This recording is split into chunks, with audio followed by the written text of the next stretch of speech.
வெளிப்படுத்துதல் வசனமாக 7 முழக்கங்கள். ஏப்ரல் 23. பரிசுத்தவான்களின் ஜெபங்கள் பகுதி 2. அப்படியே பரிசுத்தவான்களுடைய ஜெபங்களோடும் செலுத்தப்பட்ட தூப வர்க்கத்தின் புகையானது தூதனுடைய கையிலிருந்து தேவனுக்கு முன்பாக எழும்பிற்று. வெளிப்படுத்துதல் 8:4. பரிசுத்தவான்களின் ஜெபங்கள் பரலோகத்திற்கு ஏறி செல்லும்போது கீழே பூமியில் நியாய தீர்ப்புகள் கொடுக்கப்படுகின்றன. ஆசரிப்பு கூடார ஆராதனையில் தூப பீடத்தின் மீது தூப வர்க்கம் எரிக்கப்பட்ட போதுதான் பொதுவாக ஜெபம் ஏறெடுக்கப்பட்டது. தூபம் காட்டுகிற வேளையிலே ஜனங்கள் எல்லோரும் கூட்டமாய் வெளியே ஜெபம் பண்ணி கொண்டிருப்பார்கள். லூக்கா 1:10. தினமும் காலையில் ஒரு முறை, மாலையில் ஒரு முறை என சீரான இடைவெளியில் இது நடைபெற்றது. யாத்ராகமம் 30:7 மற்றும் 8. நமது பரலோக பிரதான ஆசாரியராகிய கிறிஸ்துதான் இந்த பகுதியில் தூதனாக காட்டப்படுகிறார். அவரது அந்த பணி முன் அடையாளமாக இருந்த மாபெரும் பாவ நிவாரண நாளுக்கு முன்பு நடைபெற்றது. வருடாந்தார ஆசரிப்பு கூடார ஆராதனைகளில் மிகவும் விசேஷித்த அந்த நாளில் தூபவர்க்கமானது வித்தியாசமான முறையில் எரிக்கப்படும். 1844 சுட்டி காட்டுகிற அந்த சமயத்தில் பிரதான ஆசாரியன் ஒரு பொன் தூப கலசத்தில் ஒரு கிண்ணம் தூப பலிபீடத்தின் மேலுள்ள நெருப்பு தணலினால் நிரப்புவான். லேவியராகமம் 16:12.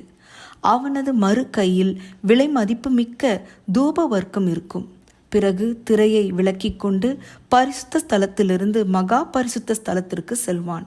அங்குதான் தேவனுடைய பூலோக சிங்காசனமான அவரது கிருபாசனம் இருந்தது. அங்குதான் அவரது பிரசன்னம் வந்து வாசம் பண்ணியது.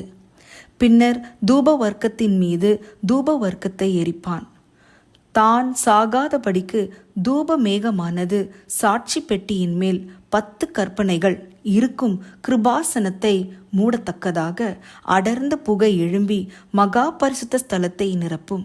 வசனம் 13. பூமியில் இருந்த பிரதான ஆசாரியன் மற்ற மனிதர்களைப் போலவே ஒரு மனிதனாக இருந்தான். அவன் பாவம் செய்கிறவன், தன் பாவங்களினால் அழியக்கூடியவன். ரோமர் 6:23. அவனும் கூட இந்த பூமியில் வாழ்ந்ததிலேயே பாவமற்ற ஒரே மனிதனாக இருந்த நமது பிரதான ஆசாரியரான கிறிஸ்துவினுடைய நீதியால் நீதியான இரத்தத்தால் மூடப்பட வேண்டியிருந்தது. பூமிக்குரிய பிரதான ஆசாரியனுக்கும் கிருபாசனத்திற்கு இடையே இருந்த புகையால் தேவனுடைய பிரசன்னத்தை அவன் பார்க்க முடியாது. ஆசரிப்பு கூடாரத்துக்கு வெளியே எதிர்பார்ப்புடன் காத்திருந்த மக்களாலும் பார்க்க முடியவில்லை. தங்கள் ஜெபங்களை தேவனிடம் கொண்டு செல்லும்படிக்கு அவர்கள் பிரதான ஆசாரியனை நம்பி இருந்தார்கள். ஆகவே இயேசு கிறிஸ்துவின் நீதியில் விசுவாசம் வைப்பதால் தேவன் நம் ஜெபங்களை கேட்கிறார் என நாம் நம்ப வேண்டும். பரலோக பிரதான ஆசாரியரே, ஜெபத்தினால் உம்மில் என் விசுவாசத்தை பலப்படுத்தும். என்னுடைய நிர்பாக்கிய நிலை பற்றி யோசிக்கும்போது நான் உம்முடைய நீதியினிடத்திற்கு வழி நடத்தப்படட்டும்.